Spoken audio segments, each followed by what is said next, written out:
I'm Landon Holthouser, and I'm here to teach everybody the rules and how to play golf. So, golf is a very fun and easy game for everyone to play. It has very simple rules. You have a set of clubs and a golf ball. You have to get your ball from the starting position to the hole that is normally indicated by a flag.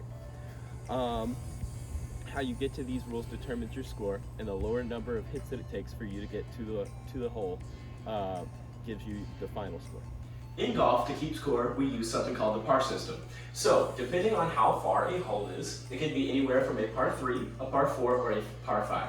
The easier holes are normally par 3s, whereas the harder, more difficult, longer holes are going to be towards your par 5 end.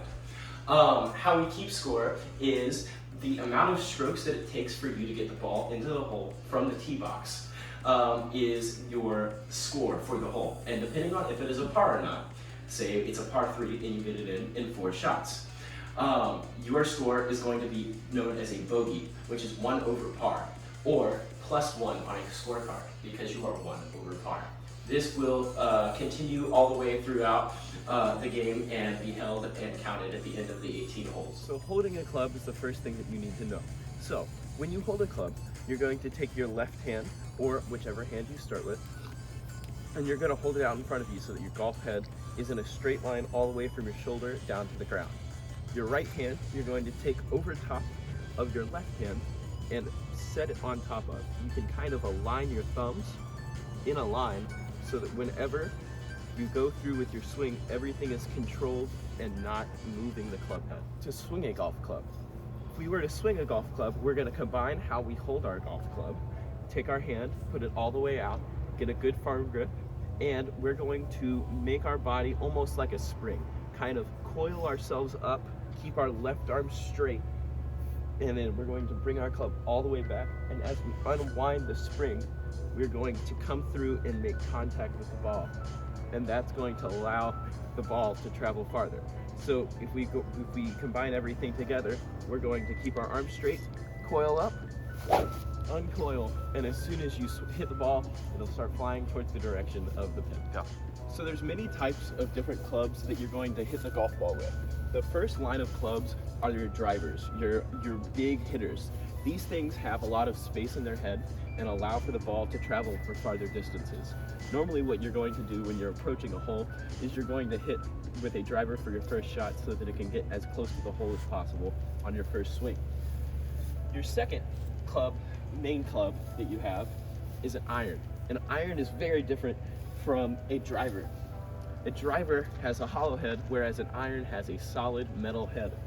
This is also angled so that you can get up and under a ball.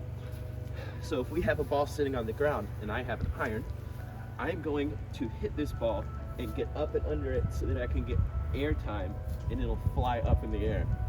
But these do not hit for very far. Your iron is your main mid-range club, unless you're going with a fairway driver. Most of the time, if you're stuck in the high grass on a course, the rough, then you're going to be hitting an iron out of it because it's easier to get under the ball and get it up into the air. Lastly, you have your putters. These are your extremely short-range club. These are for accurate shots. Whenever you're hitting with a putter, you are going to be getting down and ready and lining your shot up with the hole. Most of the time, you're going to be hitting a putter on the green, which the green is the area of grass around a hole that is shortcut grass that is easy for a ball to roll on. With that, the main part of your game will come from putting. If you're not good at putting, then you're probably not going to be good at golf, because it's easy to hit a ball very far and inaccurate, but very hard to hit a ball a short amount of distance accurately. So, if you combine how you hold your club, how you swing, and where you want the ball to go, you can get the ball to go anywhere that you want it. This allows for the court to be easier the more that you practice it. Golf is an extremely fun sport to do in your free time, to do with your families and your friends. And this game is normally played in about 9 to 18 holes because it normally takes around 4.5 to 5 hours to play a full 18. I highly recommend the game to anybody that wants to play it, and it's a very easy game to pick up and learn.